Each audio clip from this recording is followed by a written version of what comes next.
అండి ఇది చూసారా ఎంత ఫాస్ట్ గా డౌన్లోడ్ అయిపోయిందో డేటా 3 seconds లో 100 MB డౌన్లోడ్ అయ్యిందండి. ఇదేం చూసావు? దీనికన్నా డేటా ట్రాన్స్ఫర్ ఫాస్ట్ గా చోటు ఒకటి నాకు తెలుసా? అవునా? ఇంతకన్నా ఫాస్ట్ గా డేటా ట్రాన్స్ఫర్ ఎక్కడ జరుగుతుందండి?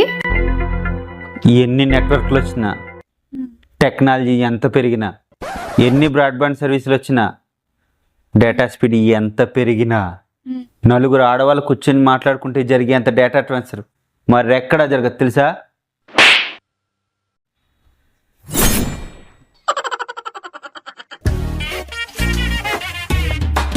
ఏంటి ఓ తెగ ఆలోచించేస్తున్నావు?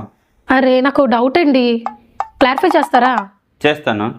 ఎప్పుడు కూడా పెళ్లి చూపుల్లో అబ్బాయిని ఎందుకు అమ్మాయి ఇంటికి తీసుకెళ్తారు, అమ్మాయిని ఎందుకు అబ్బాయి ఇంటికి తీసుకెళ్లరు? ఇందులో కూడా పార్షాలిటీ అన్నా? బేసికల్లీ అమ్మాయిలు దేవతలు కదా. అవును కదా, అమ్మాయిలు అంటేనే దేవతలు కదా. బలి ఇచ్చే అన్న కాన్సెప్ట్ ఒకటి తెలుసు కదా నీకు? తెలుసు. దాంట్లో ఏం చేస్తారు, గొర్రెని దేవత దగ్గర తీసుకెళ్ళి బలిస్తారు, అంతేగాని దేవతని గొర్రె దగ్గర తీసుకెళ్ళరు కదా.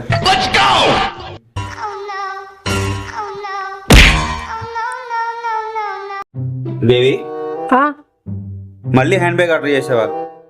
మీకు చెప్పాను కదా ఆర్డర్ చేసుకుంటున్నానని. ఇంత ఎక్స్పెన్సివ్ 5000 పెట్టి మళ్ళీ? ఒకసారి ఇవ్వండి. మొన్న ఈ అమ్మాయి ఫోటో చూసారు కదా, ఎక్కువసేపు చూస్తే చేతిలో ఉన్న హ్యాండ్ బ్యాగ్ నచ్చిందేమో అనుకుని ఆర్డర్ పెట్టాను. అంటే మీరు చూసిన హ్యాండ్ బ్యాగ్ కదా. ఏది? హ్యాండ్ బ్యాగ్ బాగుంది, పెట్టుకో. దేవి, నీకు ఒక క్వశ్చన్. చెప్పండి. బ్యూటీ పార్లర్ని తెలుగులో ఏమంటారు? ఏమో నాకు తెలియదు, ఏమంటారు?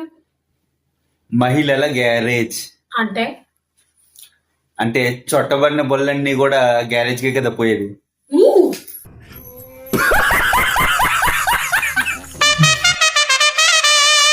అండి పెళ్లి చూపులకు వేసుకున్న చెక్స్ షర్ట్ ఏంటి కనబడట్లేదు? ఓ అదా, కలిసి రాలేదని బయటపడేసాను.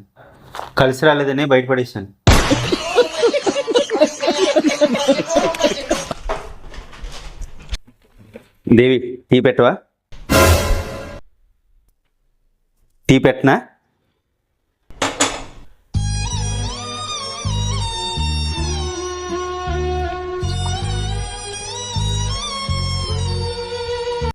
అండి మీకు తెలుసా, ఈరోజు నేను గుడికి వెళ్ళాను మీ ప్రాబ్లమ్స్ అన్నీ పోవాలని.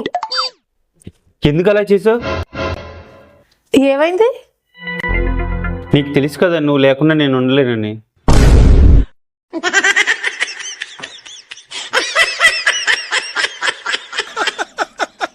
వేసేసాడు, బాగా వేసేసాడు.